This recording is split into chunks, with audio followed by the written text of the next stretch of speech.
जय हिंद प्यारे साथियों, बहुत बहुत स्वागत करता हूं आप लोगों का वैकेंसी पॉइंट चैनल पर। तो एक बार फिर से हाजिर हूं आप लोगों के सामने एक बहुत ही खास वीडियो लेकर। दोस्तों आज की वीडियो में मैं बात करने वाला हूं कि आज यूपीएसआई परीक्षा में धांधली हुई मामलों पर अभ्यर्थियों ने धरना प्रदर्शन करना शुरू कर दिया है। दोस्तों आज इलाहाबाद में धरना प्रदर्शन शुरू हुआ।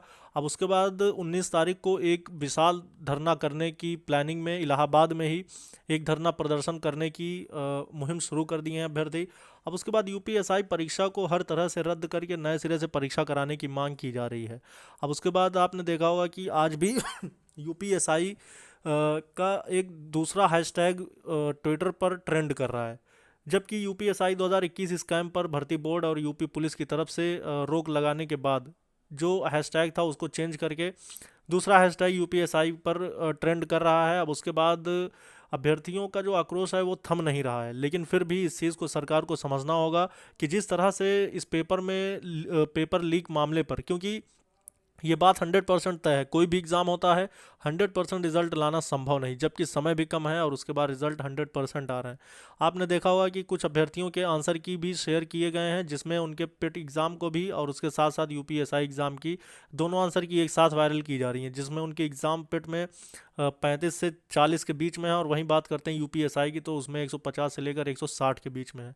तो ऐसी स्थिति में दोस्तों आप समझ रहे होंगे कि किस तरह से इस पेपर में धांधली कराया गया था। उसके बाद स्क्रीन हैकिंग का मामला कई जगह सामने आया। उसके बाद उसी वक्त की बात थी जब एग्ज़ाम्स हो रहे थे, तब ऐसे बहुत सारे गिरोह पकड़े गए थे और ऐसे अभ्यर्थियों की भी गिरफ्तारी की गई थी जो धांधली करने की कोशिश कर रहे थे। लेकिन फिर भी ऐसी चीज़ों को बहुत जगह सफल बनाया गया और कामयाबी हासिल हुई। लेकिन ऐसे में अब ये सब चीज़ें वायरल हो गई और उसके बाद अब हर एक अभ्यर्थियों के नज़र के सामने ये चीज़ें हैं कि उनका जो आंसर की है अब वो 160 में 160 प्रश्न करके सही करके बैठे हैं।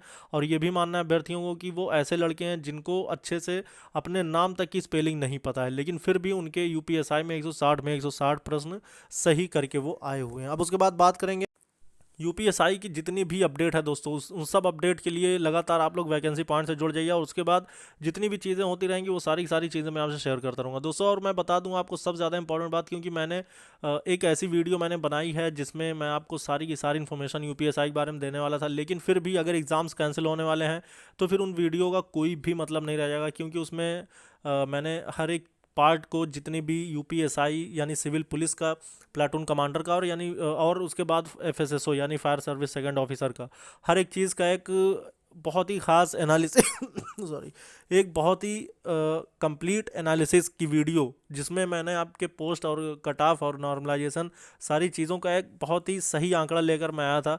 लेकिन फिर भी अगर एग्ज़ाम्स का लेकर इतनी ज़्यादा, अब क्योंकि कोर्ट में अभ्यर्थी अगर जाने की बात कर रहे हैं तो अगर कोर्ट में भर्ती चली गई दोस्तों तो सबसे पहले इस भर्ती पे स्टे लगेगा, यानी कि रिज़ल्ट आना अभी असंभव सा लग रहा है। मतलब ये मान के चलिए कि 50% चांस अभी रिजल्ट ना घोषित होने के दिख रहे हैं, क्योंकि जिस तरह से अभ्यर्थियों में आक्रोश आप देख रहे होंगे कि मैंने थंबनेल पे फोटो लगा रखी है, ये सारे के सारे अभ्यर्थी, और यहाँ पे बहुत ज़्यादा भीड़ इकट्ठा है। और अभी ये शाम का ही टाइम की बात है, मतलब अभी समझिए आप कि आधे घंटे पहले की बात है।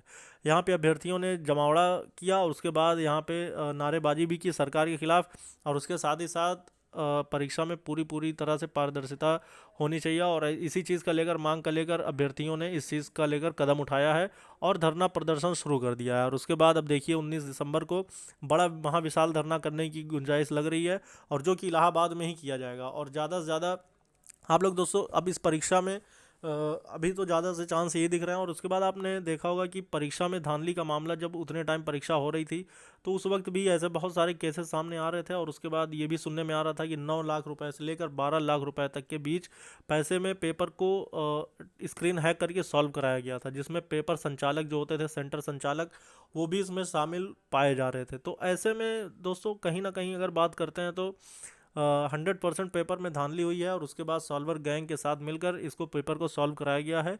और अब इस पेपर को कैंसिल कराने की मांग शुरू हो गई। दोस्तों इस वीडियो में इतना ही, फिर मिलेंगे नई वीडियो में। जय हिंद जय